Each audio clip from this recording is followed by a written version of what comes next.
Assalamualaikum warahmatullahi wabarakatuh. Perkenalkan, nama saya Syifa Audiza Hidayat, NIM 0701521049. Saya dari Fakultas Hukum Angkatan 2021 Universitas Al-Azhar Indonesia. Yang terhormat Ibu Dr. Maslihati Nur Hidayati SHMH, selaku dosen hukum internasional. Hari ini saya akan menjelaskan tentang hak asasi manusia. Pengertian hak asasi manusia. Hak asasi manusia atau HAM adalah hak yang dimiliki setiap manusia di seluruh dunia tanpa memandang suku, bangsa, ras, agama, dan status sosial. HAM berkaitan dengan hak umat manusia sejak lahir. HAM juga diartikan sebagai hak atas kebebasan, keadilan, dan perdamaian dunia. Ciri-ciri HAM. Yang pertama, HAM tidak bisa dibeli, diwariskan, dan diberikan kepada orang lain. Yang kedua, HAM berlaku untuk semua orang tanpa memandang perbedaan suku, jenis kelamin, ras, agama, sosial, dan perbedaan politik. Yang ketiga, tidak ada seorang pun yang punya hak untuk melanggar hak orang lain dan membatasi HAM karena negara membuat hukum untuk melindungi. Jenis pelanggaran HAM. Jenis pelanggaran HAM terbagi menjadi dua. Yang pertama, pelanggaran HAM berat. Pelanggaran HAM berat terdapat genosida. Genosida adalah kejahatan yang dilakukan seseorang atau kelompok untuk menghancurkan atau memusnahkan suatu kelompok etnis, ras, sampai negara. Contoh genosida adalah bentrok antar suku dan peristiwa terorisme. Yang kedua, ada kejahatan manusia. Kejahatan kemanusiaan ini ditunjukkan kepada penduduk sipil. Contoh kejahatan manusia adalah penjajahan terhadap suatu negara. Yang kedua adalah pelanggaran HAM ringan. Pelanggaran HAM ringan tidak berdampak pada kehilangan nyawa seseorang atau kelompok. Contoh pelanggaran HAM ringan ini yaitu penganiayaan dan pencemaran nama. Faktor pemicu terjadinya HAM. Yang pertama, adanya kesenjangan sosial antar masyarakat. Yang kedua, rendahnya toleransi dan tegak rasa antar masyarakat.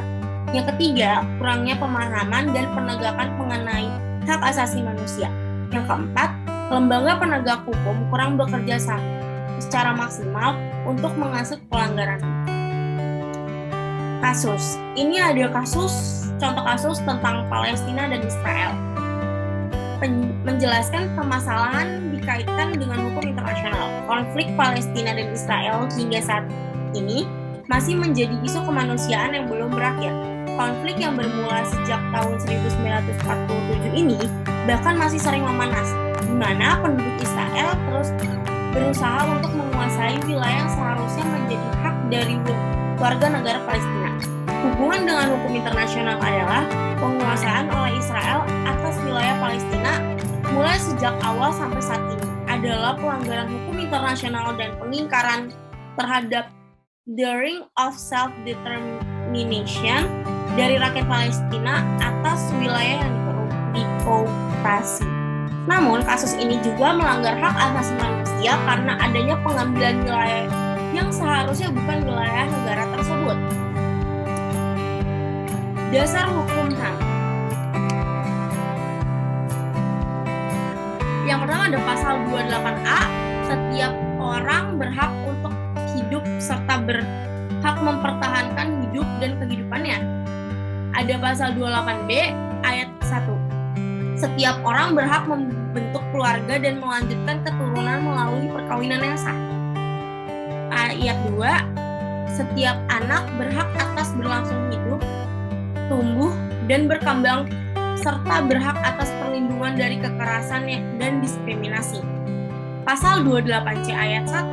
Setiap orang berhak berkembang, mengembangkan diri melalui pemenuhan kebutuhan dasarnya, berhak mendapatkan pendidikan dan memperoleh manfaat dari ilmu pengetahuan dan teknologi, seni dan budaya demi meningkatkan kualitas hidupnya dan demi kesejahteraan umat manusia.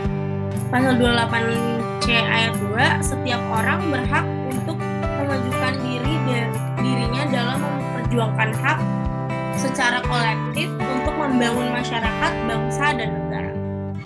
Kemudian Sekian penjelasan dari saya tentang hak asasi manusia.